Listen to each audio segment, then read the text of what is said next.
Connaissez-vous la Centralité Sud?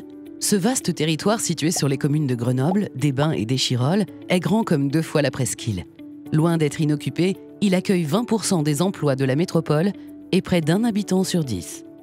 Composée de quartiers et équipements construits dans les années 60 et 70, la centralité n'est plus tout à fait adaptée aux attentes d'aujourd'hui.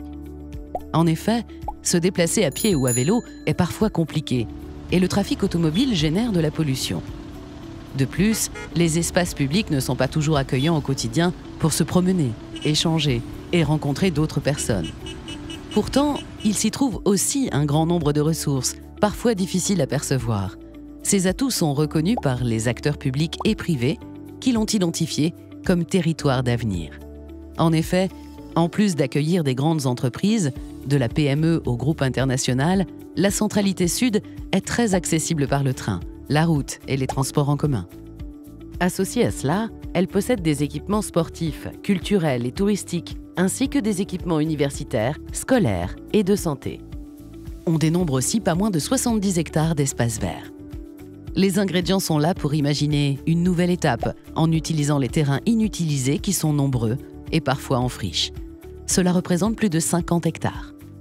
Pour toutes ces raisons, la métropole, les communes et leurs partenaires souhaitent imaginer ensemble un nouveau projet au service de tous ceux qui vivent ce territoire. Un projet qui devra répondre à 6 ambitions. Tout d'abord, une ambition environnementale.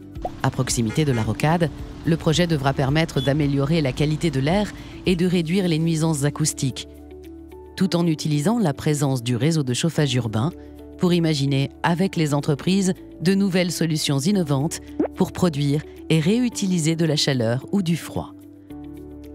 Une deuxième ambition sera de valoriser les différents équipements de notre territoire. L'objectif est de les rendre plus accessibles pour chacun des citoyens dans une logique de rencontre et d'échange. Ensuite, la troisième ambition concerne le logement, avec une priorité à la rénovation pour améliorer le confort des habitants. De nouvelles formes de logement devront aussi être imaginées. L'emploi et l'activité économique constituent la quatrième ambition.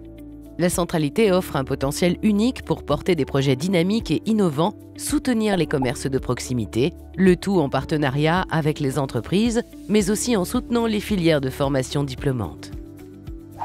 La cinquième ambition porte sur les transports. Il s'agira de renforcer le rôle du train, du tram et des bus en site propre, tout en améliorant le confort des piétons et des cyclistes. Enfin, le projet s'attachera à développer les espaces verts et renforcer leur ouverture locale en rendant plus visible la présence des nombreux parcs. Il permettra aussi d'être en relation plus forte avec les espaces naturels et massifs voisins. Avec le soutien des acteurs locaux, ce projet a pour ambition d'améliorer la qualité de vie de tous et d'affirmer son rayonnement au niveau local, mais aussi national et européen. Si les premiers travaux commenceront dès 2020, la Centralité Sud est un projet de long terme qui est amené à durer une vingtaine d'années.